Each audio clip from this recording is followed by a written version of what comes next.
होगी जिस प्रकार से उसका चेहरा देखा जा रहा था कि बालिका कहीं से बहुत दूर से भग करके हमारे पास पहुंची है, तो उस विषय को हम लोग बता नहीं सकते अपनी आंखों अपने मुंह से कि उस बालिका के साथ में उन लोगों ने क्या अत्याचार, वस्त्र धारण नहीं कर रखा है, अपनी आंखों से देखा नहीं गया।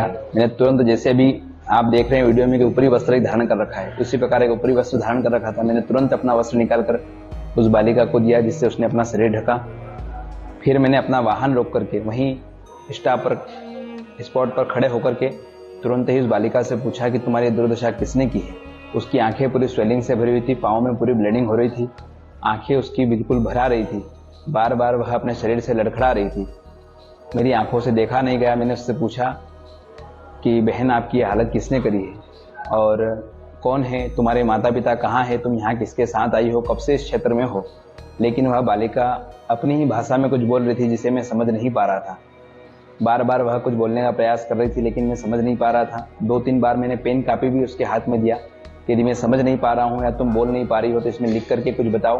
यदि अपने माता पिता का मोबाइल नंबर जानती हो तो मेरे मोबाइल का मैंने कीपैड निकाल करके दिया कि इस पर लगा करके बात करो या आप पेन डायरी में लिख करके मुझे बताओ। लेकिन वह बालिका उस विषय में मेरी कोई मदद नहीं कर पाई। मैंने उससे पूछा कि बेटा भूख लग रही है, उसने कहा हाँ मुझे भूख लग रही है। ऐसे हाँ का उसने संबोधन किया। मैंने तुरंत अपने आश्रम में जो स्वल्पहार में दलिया नमकीन बना था वो बुला करके उस बालिका को दिया खाने के लिए, चाय पिलाई, जल पिलाया, कुछ नकदी पैसे भी उसको मैंने सहयोग रूप में दिए। लेकिन मेरा विश्वास माना नहीं कि मैं इसको सुनी छोड़ दूं, इसलिए मैंने तुरंत हेल्पलाइन नंबर 100 पर कॉल किया। 2 बार मेरा वहाँ कॉल कट हुआ। तीसरी बार हमने महाकाल प्रशासन महोदय में कॉल किया, वहाँ से मैं महाकाल थाने का नंबर मिला, महाकाल थाने में कंप्लेंट दर्ज करवाई। वहाँ से उन्हें पुनः मुझे 100 कॉल पर संपर्क बनाने के लिए कहा। 100 कॉल पर किया, वहाँ से पुलिस की गाड़ी करीब 20 मिनट की में मेरे पास पहुँची। उस बालिका को मैंने पुलिस प्रशासन के हवाले सुपुर्द किया ताकि आज वह बालिका सुरक्षित है। जी, देखिए उसकी स्थिति देख करके क्या लगा था, जो है कि सभी को पता है कि वह बालिका पूर्णतः अत्याचारों के, दुष्टों के अत्याचारों में वह पूर्णतः से घिरी हुई थी। लगता है कि भगवान की कृपा से उसका शरीर बचा है, कहीं ना कहीं उसका कोई पुण्य आड़े आया, क्योंकि दुष्टों ने तो लगता है कि उसको मारने की भी साजिश रची होगी जिस प्रकार से उसका चेहरा देखा जा रहा था कि बालिका कहीं से बहुत दूर से भग करके हमारे पास पहुंची है।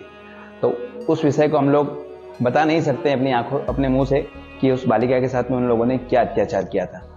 बाकी इस विषय में चिकित्सा ने पूरा, जो है कि हॉस्पिटल ने पूरा इस विषय के ऊपर पूरा ध्यान देते हुए सभी को बताया है कि उस बालिका के साथ किस प्रकार से जो है उसके साथ अत्याचार किया गया था। ऐसे दुष्टों को सजा मिलना चाहिए। धर्म की नगरी है, पावन नगरी है भगवान महाकाल की, यहाँ और पूरे देश में इस धराधाम पर यह भगवान कृष्ण की नगरी है।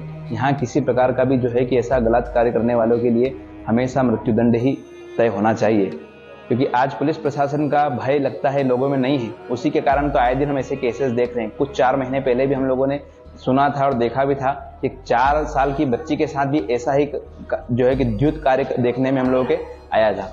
तो प्रशासन महोदय भी इस के ऊपर ध्यान दे, और जिन लोगों ने भी उस बालिका की मदद नहीं करी, कई वीडियो ऐसे भी वायरल हो रहे हैं,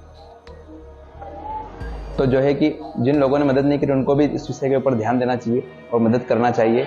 और बहुत बहुत धन्यवाद प्रशासन का, और आप लोगों का भी बहुत धन्यवाद।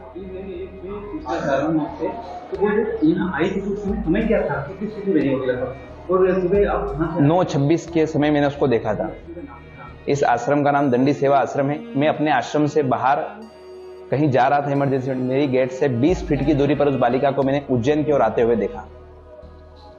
जी, तो किस स्थिति में थी? मतलब बालिका बेहोश नहीं थी, बालिका बोल रही थी, बालिका चल रही थी, बालिका खा रही थी, बालिका बोल रही थी। बस ये कि उसकी भाषा में अपने को समझ में नहीं आ रहा था। उनकी स्थिति को बताया? हाँ बताया ना, मैंने आपको बताया ना, पूरे उसके पाँव के पूरी ब्लीडिंग हो रही थी। जी, आपने अच्छा काम किया। आपके आश्रम में स्वामी जी ने कुछ विशेष बोला? इस विषय के बारे में किसी को पता नहीं था। बाकी महाराज जी की दी हुई शिक्षा है, आज हम लोग आज इस कार्य से आज इस जन समाज की सेवा कर रहे हैं। महाराज जी ने भी पूर्णतः अपना सहयोग देकर के उस बालिका को प्रशासन के हवाले करवाया। उन्होंने भी अपने स्तर से कॉल किए, और हम लोगों का ये कर्तव्य है कि हम लोगों को ऐसे समय में साथ देना चाहिए।